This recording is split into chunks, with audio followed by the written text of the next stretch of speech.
नवनिर्वाचित लोकप्रतिनिधींच्या तत्परतेने प्रकाशनगरचा रस्ता प्रश्नमार्गी। प्रशासकीय रिक्ततेतही नगराध्यक्ष आणि नगरसेवकांचा पुढाकार। 6 महिन्यात डीपी रोड पूर्ण करण्याचे आश्वासन।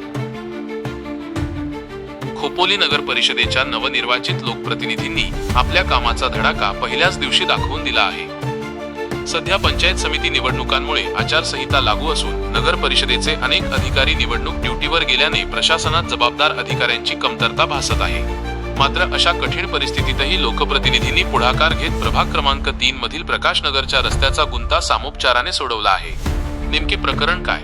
प्रभाग क्रमांक 3 मधील प्रकाशनगरकडे जाणारा रस्ता हा तांत्रिकदृष्ट्या नगर परिषदेच्या टाउन प्लॅनिंग मध्ये डीपी नाही, परंतु अनेक वर्षांपासून नागरिक याच मार्गाचा वापर करत आहेत। येथील खासगी जागा मालक श्री शिवराज वर्गणे यांनी आपल्या मालकीच्या जागेतील काही भाग आधीच मंजूर डीपी रोडसाठी प्रशासनाला दिला आहे। आता उरलेल्या खासगी जागेत ते बांधकाम करत असल्याने सध्या वापरात असलेला पर्यायी रस्ता बंद होण्याची शक्यता निर्माण झाली होती। यामुळे नागरिकांमध्ये संतापाचे वातावरण होते। मोर्चा आणि यशस्वी मध्यस्थी रस्त्याचा प्रश्न मार्गी लावण्यासाठी प्रकाशनगरच्या नागरिकांनी आज नगर परिषदेवर मोर्चा नेला।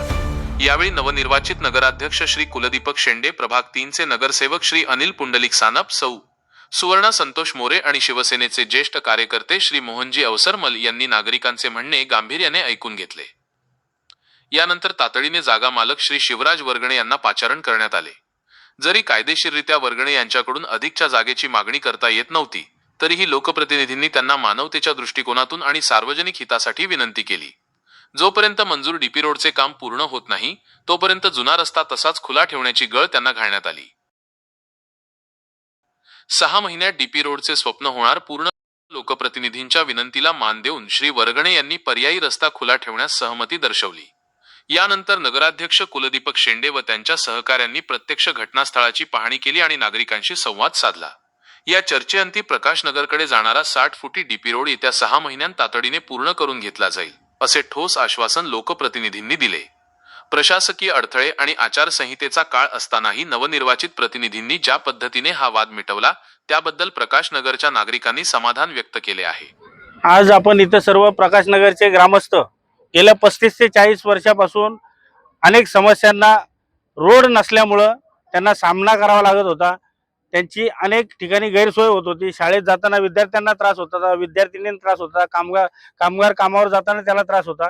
पावसाळ्यात अक्षरशः गुडघाभर इथे चिखल असतो, अगदी माणूस त्यातनं चालू शकत नाही, अशी भयंकर परिस्थिती या ठिकाणी 35 ते 40 वर्ष आहे।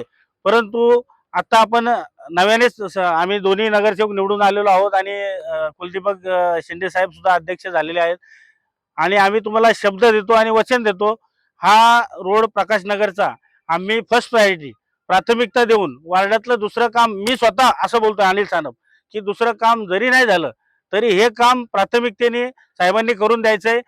नीलकंठच्या शेजारचा जो ब्रिज आहे, 60 फुटी डीपी रोड आलाय, तो रोड इथे एनलाइटन पर्यंत आणि आपल्या कमानीपर्यंत आणि कमानीपासून ते गगनगिरी विहारच्या एंट्री पॉइंट पर्यंत साहेबांनी हा रोड द्यावा। मी काल तसं साहेबांशी पत्रव्यवहार केलाय। गेल्या 4 दिवसापासून आमचं त्याच्यासाठी खलबतं चालू आहेत। साहेबांनी अधिकाऱ्यांना तशा सूचना दिल्या आहेत। सुवर्णताई सोबत होत्या आणि अवसरमल साहेब आमचे ज्येष्ठ नेते होते।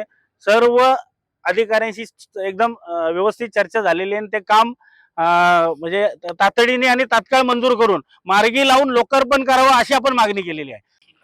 प्रकाशनगर येथील नागरिकांनी जो आमच्यावर विश्वास ठेवून आम्हाला निवडणुकीमध्ये जे निवडून दिलेलं आहे, इथून पुढच्या ज्या त्यांच्या समस्या असणार आहेत त्या आमच्या समस्या असणार आहेत आणि आम्ही त्या सोडवण्यासाठी कटिबद्ध असणार, हे या निमित्त सांगते। आज गेले 2-3 दिवसापासून प्रकाशनगर येथे एक प्रॉब्लेम निर्माण झालेला होता की खाजगी जागेमधून जो प्रकाशनगरचा 43 वर्षाचा वहिवाटेचा रस्ता होता, त्या ठिकाणी खाजगी मालकांनी काही बांधकाम सुरू करण्याचा प्रयत्न सुरू झालेला होता। खाजगी जागा असल्यामुळे त्या टेक्निकल काही अडचणी येत होत्या। प्रकाशनगरच्या सर्व रहिवाशांनी एकत्र येऊन नगरपालिकेमध्ये येऊन निवेदन दिलेलं होतं।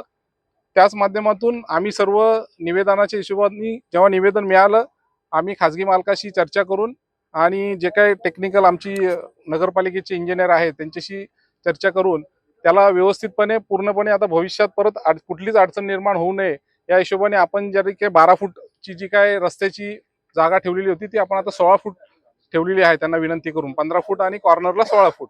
त्यामुळे प्रकाशनगरचा जो काय आता प्रश्न निर्माण झालेला होता वहिवाटेचा, तो प्रश्न मार्गी लागलेला आहे.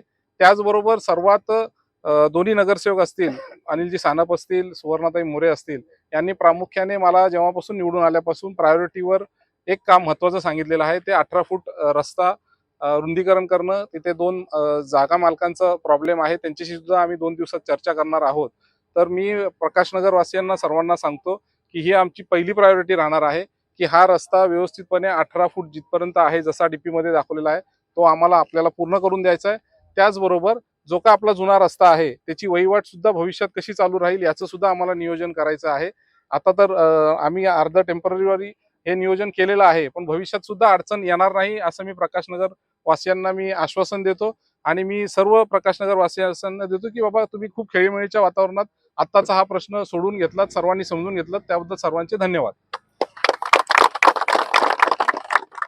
ठीक आहे. या ठिकाणी गावकऱ्यांच्या वतीने मी नवनिर्वाचित नगरसेवक यांचं मी सगळ्यांचं स्वागत करतो. यांनी या ठिकाणी प्रश्न हा आपला मार्गी लावलेला आहे. तसेच कुलदीप भाऊ शेंडे यांचं सुद्धा मी त्या ठिकाणी आभार मानतो की यांनी या ठिकाणी येऊन गावकऱ्यांचा जो प्रश्न आहे तो सॉल्व्ह केलेला आहे. आणि थोड्याच दिवसामध्ये डीपीचं काम आणि आपला जो मधला रस्ता आहे तो त्वरित आपल्याला मिळून देणार आहे. त्यामुळे मी या सगळ्यांकडून गावकऱ्यांकडून त्यांचा मी आभार व्यक्त करतो. धन्यवाद.